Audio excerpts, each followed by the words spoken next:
Hello and welcome to another edition of Inside the Burrow, the FAU podcast for and by fans. My name is Dan. I am joined as usual by Shane and Jack. And during this time, we thought there was some news that kind of popped up about FAU, so we thought we could had enough to record a show. So we will, I guess we'll jump right into that with the biggest news. Really, we can thank the Miami Dolphins for this.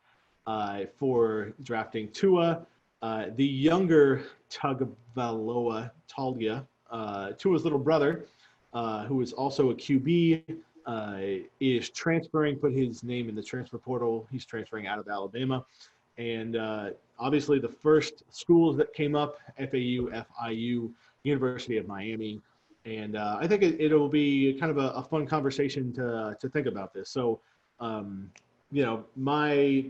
I guess laying out the facts, FAU has in Chris Robinson the most talented QB in the conference for the next 2 years.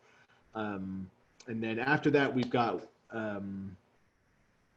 Willie's son, Willie Jr., Willie Taggart Jr., signed to this class, who is also a quarterback. And the quarterback room, so it will be kind of full for the next 2 years. But when you've got a chance to bring in somebody like the younger Tua, I think it's definitely worth checking out. So, Shane, what are your thoughts on this situation? So that's kind of the initial thought is right. FA's quarterback room is full. Let's also not forget about Nick Tronti, Cortland Littlejohn, that was recruited 2 years ago, and one of my favorites, Javion Posey, who played receiver last year, but I'm pretty sure he will be moved back to quarterback. We probably would have saw that this spring. The Tua's family sticks really close together. They all moved to Tuscaloosa when Tua went there, and the moment he was drafted to Miami, a couple weeks later, his brother puts his name in the portal. His brother was redshirted last year, so even if he has to sit this year, he'll have 3 more years of eligibility left after possibly sitting. Yes, there's that impression with, Willie Jr. coming and Javion Posey again, who I love, that the quarterback room's full. But, one thing, and this is nothing in particular, but coaching staffs from across the country, any coaches I've talked to about any position ever, is always looking for more talented players. Anyways, they can always get them. It's not saying we don't believe in our quarterbacks. It's saying if we can add this player, let's do it, right? You never know, especially with quarterbacks. I think out of the top 30 quarterbacks every year, like right now we're at a point where 60% of them are transferring, okay? Every year, so the top 247 quarterbacks, they're all transferring. Yes, it might look like we have a full quarterback room, but what if Chris does decide to leave early this year? What if one does transfer out? What if one player isn't what you think he was? And it's like, oh, well, I think FIU is definitely, is going to be interested in him. Miami will be, but, the assumption is by a lot of people out there is, he's going to go to a school in Florida. UCF is also a possibility. Those schools recruited 2 quarterbacks out of Hawaii. So there is a connection there. Mackenzie Milton and Dylan Gabriel both went, I believe, to the same high school, the same St. Louis high school powerhouse. I'd have to check on that, or one of the couple powerhouse high schools in Hawaii on that. So, FAU is definitely, I would say, they're definitely interested in this. I want to kind of piggyback on a couple things. First off, the quarterback room in Boca is full with Willie Taggart Jr. coming in. We also forgot about Justin Agner as well, who's going to be a senior this upcoming season, whenever that season happens. But like you said, quarterbacks can always transfer out. We need to remember that our number 1 and number 2 transferred in here from Oklahoma and Indiana, and Chris and Nick respectively. So we have to think about the space and scholarships that we have left. And this is something that Shane has been really just beating drum on recently. He had a great article on the Nest last week, and we're going to be talking about it a bit more later. about whether or not we're going to have the space for a position that we really don't need right now. But is it one of those situations where little Tua could be too good to pass up? Because, again, there's only one season-ending injury or one quarterback transferring out or one declaring early or doing a Jason Driscoll and just, quitting on football until we then have a serious issue at the quarterback position. So you just have to make the pros and cons. And even though we haven't seen so much from the coaching staff yet, I think you have to have faith that they're going to go out and do what's best for the program. And just a couple facts on Taulia as a player. Highly recruited kid, was an Elite 11 quarterback. He is a little shorter than Tua. Tua's already kind of on the short end of quarterbacks. And if I could interrupt, Shane, we were talking about FIU and you're talking about height there. I saw a tweet recently that Butch Davis hasn't had a quarterback shorter than like 6'2" or 6'3". And what is little Tua, 6 even? No, I think his official at 247 is 5'11". You always know how those lists can be, it's not accurate. So he's not as tall as his brother. He was an Elite 11 quarterback, so high rated kid coming out. But Alabama just recruited one of the top quarterbacks in the country, so there was some feeling there that and who you might start as a true freshman. He's going to be competing with Mac Jones, that Taulia could have been kind of also the odd man out. But again, most of this is just based on speculative rumors. This is just, everyone after he transferred yesterday, everyone's listing 4 schools, FAU, FIU, and some people, UCF and Miami. So, Miami just took a quarterback this year in Van Dyke. So, we'll kind of see how it plays out. But again, teams are, with any time you see someone hit the portal in the future with any FAU football team, any coaching staff, they're always looking for talent, no matter how good you think that position is. Yeah, and I think we've seen that firsthand when Lane was here with the wide receiver position. And it's a good thing he would just kind of give out offers to anyone because the wide receiver position became very depleted very quickly. So I think it can kind of go to show that it's better safe to be sorry. I'm surprised we're not hearing a lot of talk with USF here in Tampa going for little Tua. They have serious quarterback issues now. Blake Barnett, Alabama transfer from there, awful, didn't pan out. They have a true freshman that hasn't been doing too well. Well, I think like Shane said, UCF has already there's already a connection there, and they like to stay. Tua's family moved to Alabama from Hawaii while he was there, so moving the family south makes sense. And FAU, FIU, it'll be interesting because again, he's a redshirt freshman, and even if he has to sit next year, what the quarterback situation at any school 2 years from now, who knows? So we'll see. We'll go ahead and transition into something else, and Jack kind of mentioned this earlier with roster changes, and Shane put out a great article last week, which we'll link to that whether you're watching this on YouTube or in the show notes on iTunes, or if you're watching on the Nest, you can check that out there too. But really interesting article kind of about attrition and roster turnover and what that means for the future. So if you want to talk about that, Shane. Partly, what was kind of left here by Lane Kiffin and some of the issues of new NCAA rules. For those who don't know, a couple of years ago, the NCAA limited how many players you could take a year to prevent, a lot of FU fans remember Troy would sign like 30, 35 players a year, and all you do is if 10 don't make it, so what? So now you're limited on how many players you can take a year. The issue is when you have 85-man scholarship rule, you can take 100 players over a 4-year period.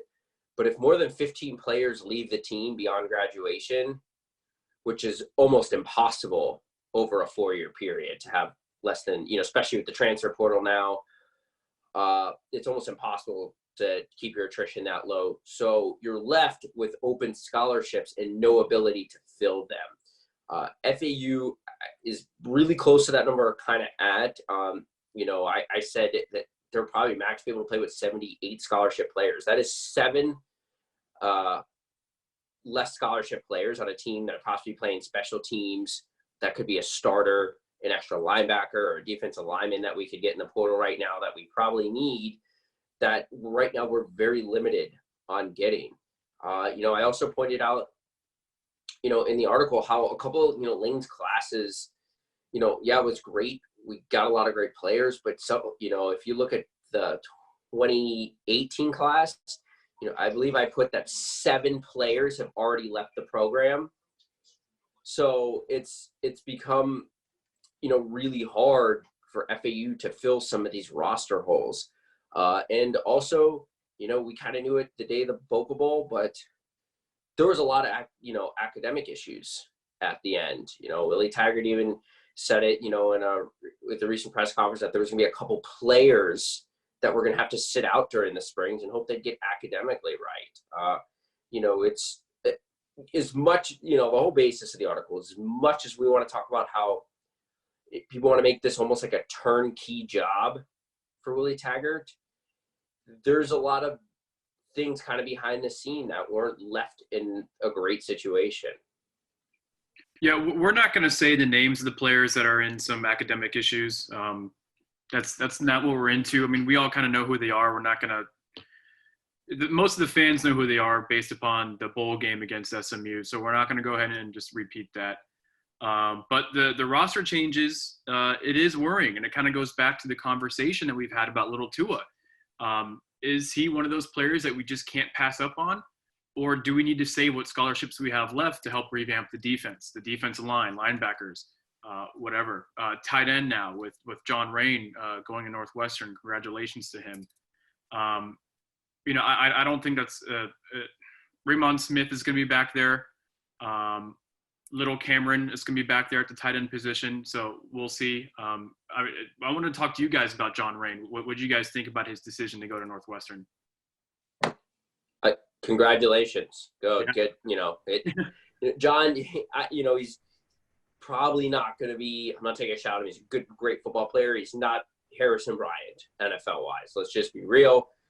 Go get a top 25 NBA program. Actually, when FAU played Wisconsin a couple years ago, I was in Chicago for a day, and I actually made my way up to Everton, where Northwestern is, and saw that campus. And it's like, absolutely, go get your master's there. Play. You're in the Big Ten. Thank you for your service here.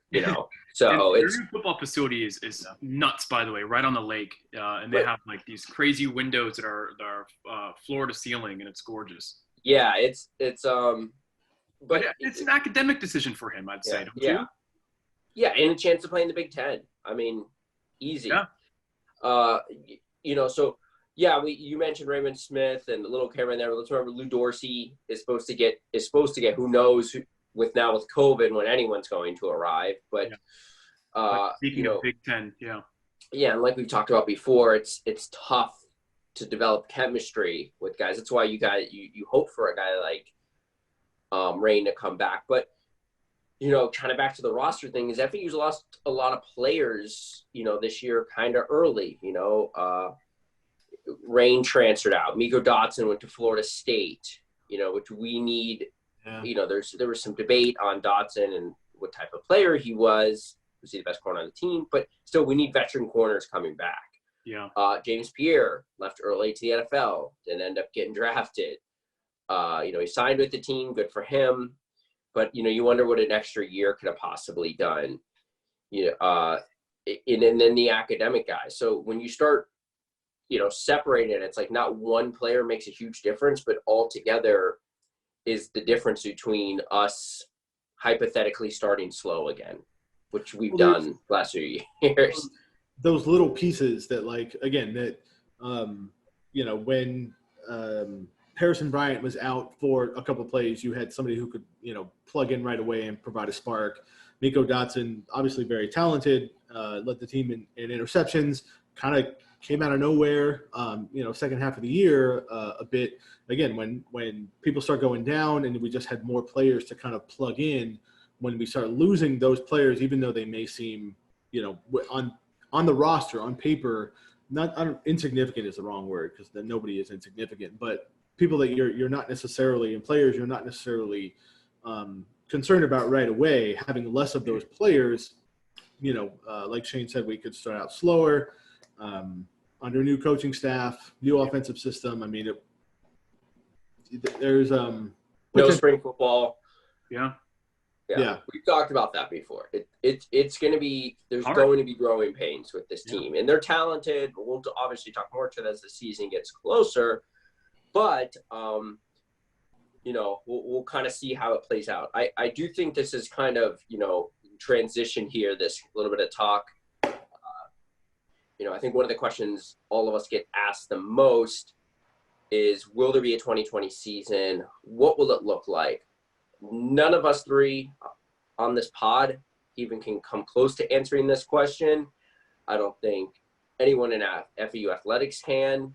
I don't think the president of our school or, the commissioner of Conference USA can answer that question at this point. But I do think we've been given some hints by other conferences and some stuff that's been out there to kind of where it's leading at this point. Jack, we recently just saw Oregon, the state of Oregon's governor, say that they're going to ban large attended events through September. Which, a lot of people saying, how are we making that decision 4 months from now? They're probably right. That could obviously change, but Oregon's supposed to play Ohio State at home in September.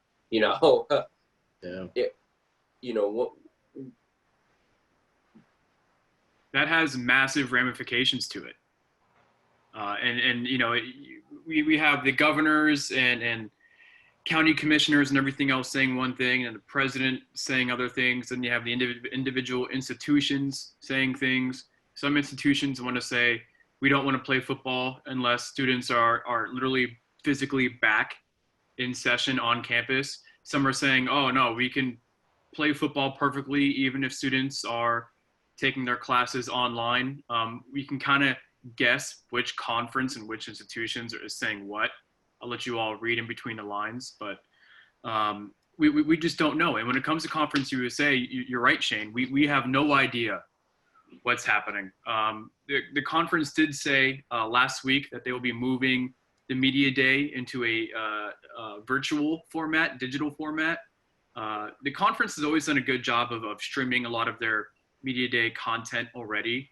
But this is going to be different. It's not going to be held in a place where members of the media can go to and directly conversate with coaches, players, and the commissioner.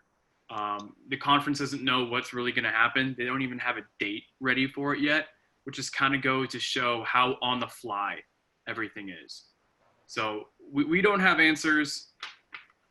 The president of the NCAA doesn't have answers, so I don't know. Yeah, well, I think the point here is there's been some hints. One, you mentioned the thing with students. I do not think there is a scenario where the NCAA sends football players to play without students being allowed on campus. That's just the PR hit they will take of, so you're determined it's not safe for students, but so you're going to send the athletes. That's a terrible look, and it won't happen, right? That's the NCAA showing its cards of just how much of a business it really is. I also think here, and the Big 12 commissioner kind of hinted this a few weeks ago, and even there was a tweet by Darren Rovell, kind of discussing some of the finances of college football teams. The NFL, the MLB, and the NBA can probably survive playing games financially without fans. Okay, those leagues can kind of absorb that hit. Their TV money is astronomical. Most college football programs cannot, and even the huge ones could not survive. As you guys know, a lot of people listening to this are FAU season ticket holders. A lot of your donations are tied to season tickets. You see if you have, I'm just using $100 for example. If you have $100 season tickets, usually they're $150, and $50 of that is quote unquote donation, and your tickets are really $100, right? That goes on at Ohio State and the Floridas and the Alabamas of that world. And obviously we're talking the tens and thousands of dollars. I saw a few numbers out there. I think I said Darren Ravel made a tweet where like just, it was some really high percentage of what Ohio State's athletic budget, football gross revenue was, how much it just came from game days, right? If you don't think Ohio State is going to take a major hit not having 100,000 people come into that stadium 8 times a year, even with their TV contract, you're crazy. So I think college football will delay as long as they can until they can have fans, until they are forced to play. I just don't think most athletic departments could afford a season without fans, no matter what your TV deal is. So I just don't, let's not look at college programs in the same light as we look at possibly the MLB playing games in minor league ballparks.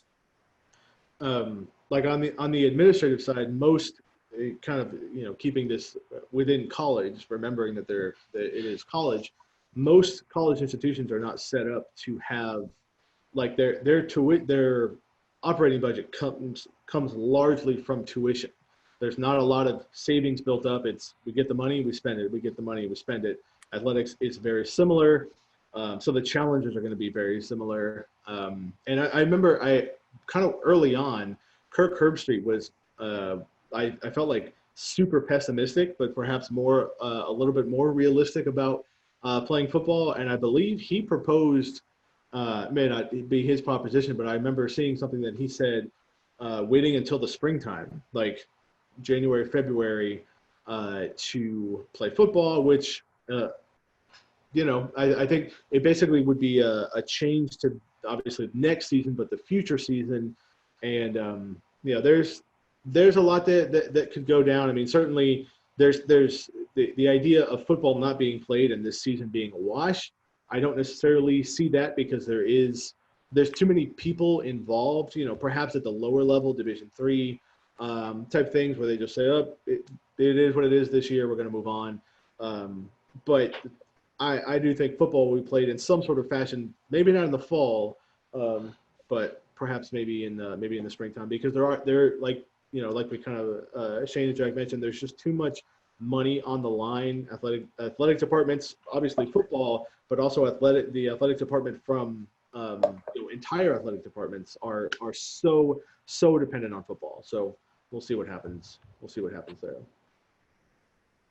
And let me say that, when it comes to how much money they're going to make, I do think that the TV deals that the conferences like the SEC and the Big Ten have obviously benefit them a lot more than it benefits us in Conference USA. I think they'll be better off than we are down here.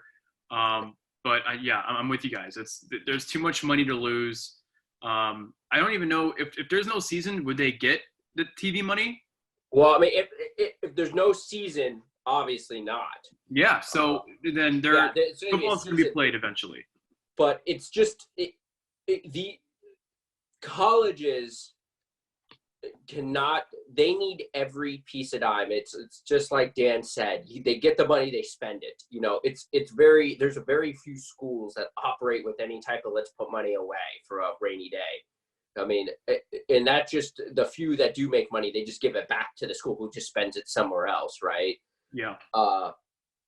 So, and you also have to factor the political pressure locally. Imagine a town like Stillwater. If you're a bar in Stillwater, I mean, just think how important those 7 or 8 Saturday home games are for your year, whether you open up or not, right? So there's going to be pressure from town. There's just more pressure in having fans at college football games than there is at the NFL. So, I'm curious to kind of see how they handle that, and the decisions are going to be based regionally. What happens if Alabama crosses its arm and says, the federal government said we're good to go. We're putting 100,000 people in here, but they got to play an away game in a state that can't. Does the SEC make those? What kind of happens Just like Oregon, does Ohio State want to travel out there now if there's not going to be a lot of football games? So there's just some really interesting things to see how it kind of develops over the summer. And it's more than just saying yes or no. You have to get the hotels ready. You got to get entire floors of the hotel. You got to get the staff over there, administrators, everything else, the flights, the food, all that organized. And there's just too many question marks out there. I'm also worried about what this means for sports other than football. We saw what happened at FIU recently. They are suspending their men's indoor track and field program. It's not suspended, it's actually scrubbed, it's gone. And you see some pressure in outside of football and in Conference USA as a whole. Grant Taylor, he covers Marshall for the Herald Dispatch. He's saying that Conference USA might abandon bonus play moving forward. Remember, bonus play is those 4 extra games that you have in between the regular season and conference tournament, in which you play teams that are within your same pod, and each pod is broken up based upon your record. What the conference is thinking about doing is pivoting towards a more regional aligned home and home series. So FAU could play, FAU already plays FIU twice, home and home, but that's it. Now we could do Charlotte home and home, Middle Tennessee home and home. That way we don't have to worry about going all the way to El Paso for a bonus game. Little things like that can help at the end of the day, but is it enough to help? I don't know. Is it enough to save programs? I don't know. I think we're just going to see a lot of changes. I think like a lot of fans have, there's been a million scenarios thrown out there where we could see a lot of the non quote unquote money making sports, pretty much anything outside of football and basketball, of how it might change. And I think we can kind of finish off on this. I do think there is an element of college. This is forcing college athletic programs to look how they do things and say, does this make the most sense financially? Why have we been doing it this way, right? Is there a better, more efficient option here? And hopefully some good things, a lot of times tragedy kind of,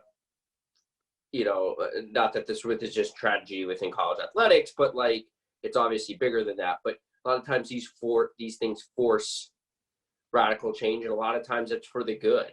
Things that might take years to fix or people to realize can happen in a couple of years, and maybe it could end up benefiting us in the long run. Yeah, we've all been clamoring about more regional aligned conferences for so long now, and now that programs will be looking to pair up with teams in the region to save money on travel, that could actually help find a solution to that problem.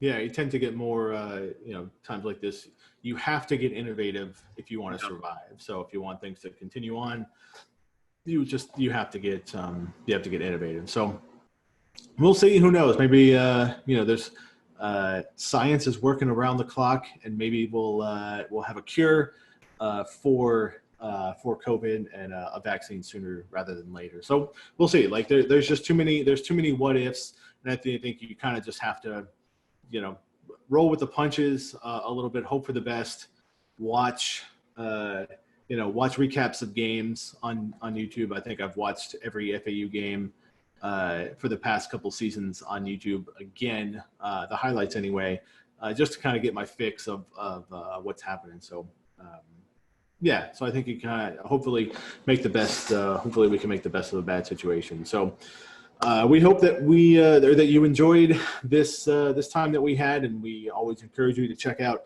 FAUOwlsNest.com. Check everybody out on Twitter, and we'll be back periodically. There are news tends to pop up, kind of like what happened the past couple weeks, and we'll be on our way. So we appreciate you guys hanging out with us, and make sure you check out FAUOwlsNest.com. Check us out on iTunes, your favorite podcasting, Spotify, stuff like that. And we will see you next time. Thanks for joining us, and go Owls.